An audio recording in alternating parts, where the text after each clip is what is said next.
Assalamualaikum warahmatullahi wabarakatuh. Perkenalkan, nama saya Zahra Tunisa Mauludia dengan NIM 314021001115. Saya merupakan mahasiswa Fakultas Ekonomi Program Studi S1 Akuntansi Universitas Islam Sultan Agung Semarang.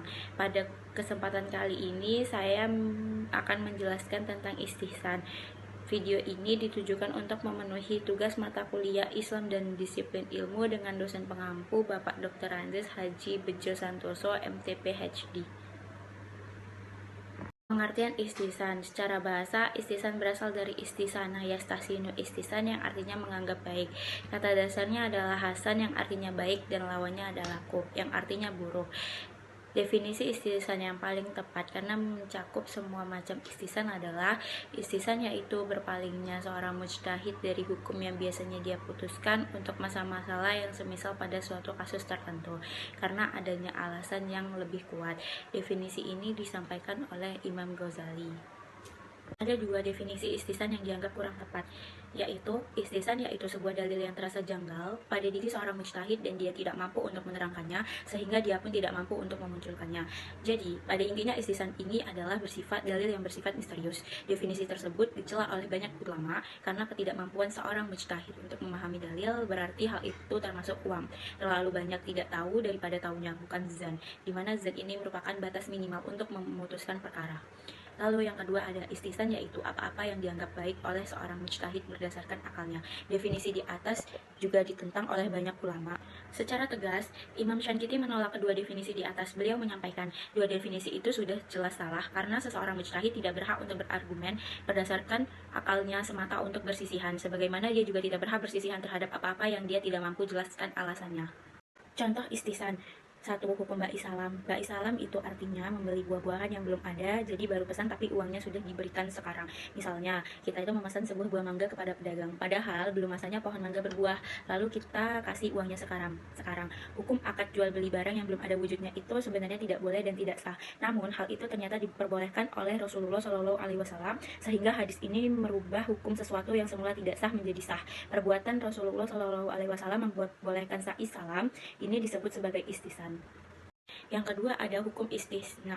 Istisna itu artinya membeli suatu barang yang baru ada. Contohnya saja, barang yang akan dibeli baru akan dibuatkan sesuai dengan contoh yang ada. Misalnya kita pesan meja atau kursi di toko mebel berdasarkan meja dan kursi yang sudah ada di sana, lalu kita minta kepada penjual untuk menyediakan barang yang sama atau mirip dengannya. Hukum akad jual beli barang yang belum ada seperti ini sebenarnya tidak diperbolehkan atau dianggap tidak sah. Namun ternyata para ulama bersepakat atau ijma bahwa akad jual beli seperti ini hukumnya adalah sah. Nah, kesepakatan para ulama untuk merubah hukum yang asalnya tidak sah menjadi sah ini merupakan suatu istihsan. Yang ketiga ada hak irtifakiyah dalam wakaf tanah pon mekar. Hak irtifakiyah itu adalah hak yang menyertai apa-apa yang kita miliki. Dalam hal ini hak irtifakiyah dikaitkan dengan tanah wakaf. Maka maksudnya adalah hak yang menyertai tanah wakaf seperti hak atas akses jalan dari luar menuju lokasi tanah wakaf. Akad wakaf itu sebenarnya lebih menyerupai akad jual beli yang penekanannya adalah pemindahan hak milik daripada akad sewa menyewa yang penekanannya adalah pemindahan hak guna atau hak pakai. Kias akad wakaf kepada akad jual beli disebut kias jali. Adapun kias akad wakaf kepada akad sewa menyewanya disebut kias kafi.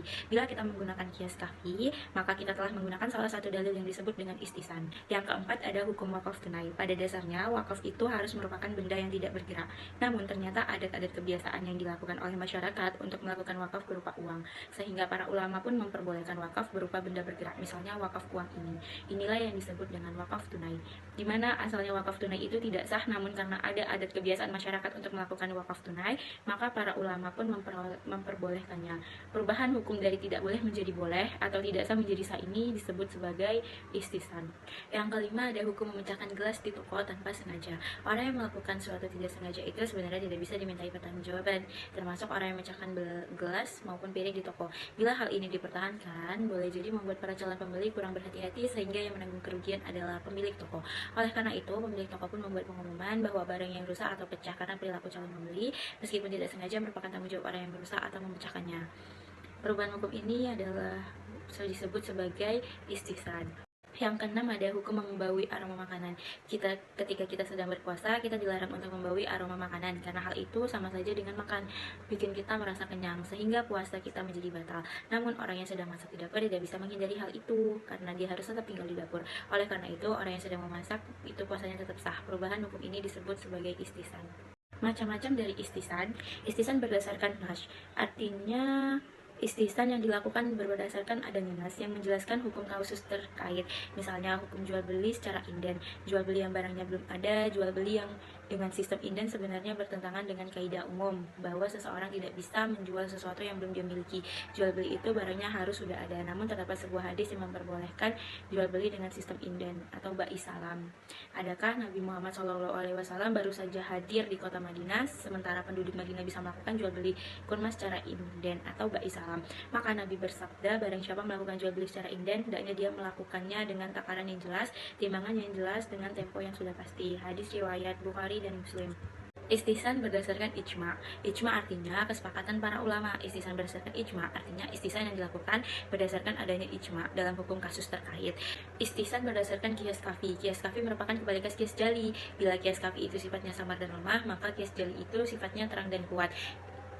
Istisan berdasarkan kias kafi artinya istisan yang dilakukan berdasarkan adanya kias kafi dalam hukum kasus terkait dengan meninggalkan kias jali.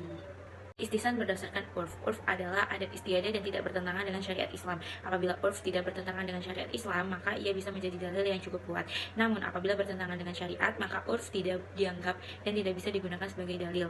Istisan berdasarkan urf artinya istisan yang dilakukan berdasarkan adanya urf berkaitan dengan perkara terkait. Istisan berdasarkan darurah. Darurah itu artinya kondisi yang di luar kendali kita, baik karena ancaman orang lain maupun kondisi tertentu yang di luar kemampuan kita untuk menghindarinya. Istisan berdasarkan darurah artinya istisan yang dilakukan berdasarkan adanya kondisi darurah yang berkaitan dengan perkara terkait. Misalnya menghirup uap nasi maupun makanan itu sebenarnya membatalkan puasa. Namun bagi orang yang sedang masak tentu dia tidak bisa menghindarinya. Istisan berdasarkan maslahah. Maslahah artinya manfaat yang tidak bertentangan dengan syariat. Bila tidak bertentangan dengan syariat, maka maslahah itu bisa menjadi dalil yang cukup kuat. Sama halnya dengan urf. Namun bila bertentangan dengan syariat, maka maslahah itu tidak bisa digunakan sebagai dalil. Seperti minuman keras dan perjudian, keduanya bisa bertentangan dengan maslahah, bisa mendatangkan maslahah, namun bertentangan dengan syariat. Ada ayat dan hadis yang secara tegas mengharamkan minuman keras dan perjudian, sehingga maslahah dalam hal ini tidak bisa digunakan sebagai dalil. Istisan berdasarkan maslahah artinya istisan yang dilakukan berdasarkan adanya maslahah terkait dengan perkara terkait. Kedudukan istisan dalam hukum Islam. Secara teori, para ulama berbeda pendapat mengenai kedudukan istisan ini sebagai dalil hukum. Ada beberapa yang memakai dan ada yang tidak memakai. Namun secara praktis, para ulama sepakat untuk mengakui istisan sebagai salah satu metode ijtihad. Argumentasi penggunaan istisan sebagai dalil. Yang pertama ada Al-Quran surat Az-Zumar ayat 18 yang artinya yaitu orang-orang mendengarkan perkataan lalu mengikuti apa yang paling baik diantaranya atau mengikuti sesuatu yang mengandung kemaslahatan bagi mereka. Mereka itulah orang-orang yang telah diberi Allah petunjuk dan mereka itulah orang-orang yang mempunyai akal atau yang mempunyai pikiran. Yang kedua ada Az-Zumar ayat 55 yang artinya dan ikutilah sebaik-baik apa yang telah diturunkan kepadamu dari Tuhanmu. Kedua ayat ini memberikan petunjuk bahwa hendaknya kita selalu mempertimbangkan mana yang lebih baik, dan ini disebut sebagai istisan, yaitu menimbang perkara dengan ukuran kebaikan yang dalam bahasa Arab namanya istihsan. Pendapat ulama tentang istisan. Pendapat dari ulama Hanafiyah, Malikiyah, dan Hambaliyah yang mengatakan bahwa istisan adalah dalil syara' dengan alasan A. Istisan yang ditetapkan berdasarkan penelitian terhadap kasus-kasus dan hukum-hukum yang ternyata bahwa penggunaan kias adalah menerapkan yang umum atau dalil yang kuli yang kadang-kadang di dalam beberapa kasus menyebabkan hilangnya kemaslahatan manusia, karena kasus-kasus ini mempunyai kekhususan tersendiri seperti ungkapan dalam kaidah fikih yaitu dar'u al-mafasid wa jalbu al-mashalih, artinya menolak kemafsadatan dan meraih kemaslahatan. Jadi istisan digunakan untuk mendapatkan kemaslahatan dan menolak kemudaratan atau menemukan kemaslahatan yang lebih kuat dan mudarat yang lebih sedikit. Yang B, istisan ditetapkan berdasarkan penelitian terhadap nas-nas syara' yang menunjukkan bahwa Allah yang maha bijaksana berpindah dari sebagian kasus-kasus yang bisa digunakan kias atau umumnya nas kepada hukum lain yang memberikan kemaslahatan dan menolak kemafsadatan. Misalnya Allah mengharamkan bangkai darah daging babi dan apa yang disembelih selain atas nama Allah.